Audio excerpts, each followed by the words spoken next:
Hi to Dr. Darcy and my fellow classmates. I am Fatima Harun and I am going to talk about the strategies of error analysis of grammar. Firstly, here to what I am going to read.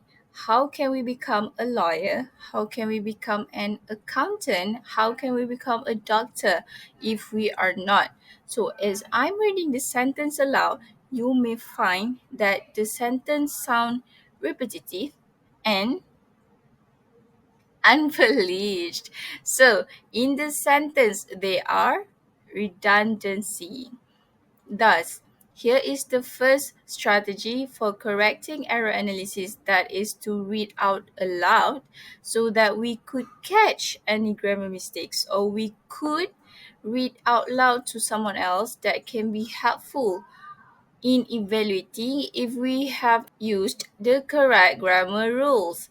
Next, think of what words that have the same meaning. For example, in this sentence, how can we become have the same meaning? And lastly, we need to take away the redundant words and rewrite the sentence so it has the same meaning.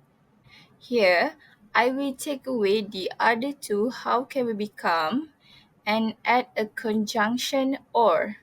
So it will be, how can we become a lawyer? How can we become an accountant? How can we become a doctor if we are not dot dot dot? To a new sentence.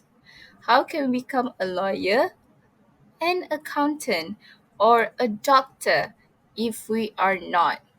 So it sounds more polished.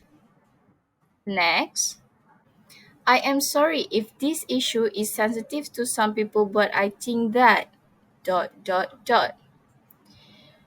It sounds like a normal sentence, but actually, no.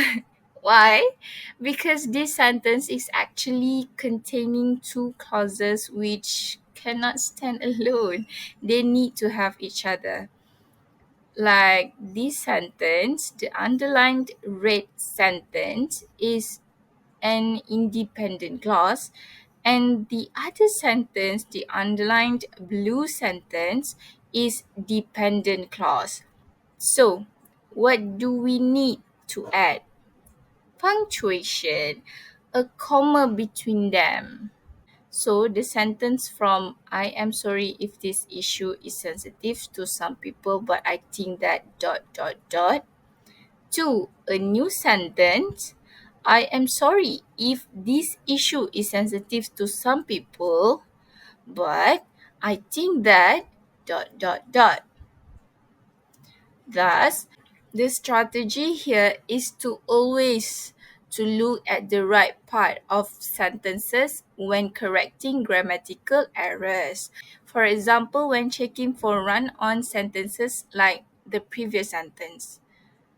I think that is all from me. Thank you so much, Dr. Darcy, for this whole fruitful semester. See you. Bye.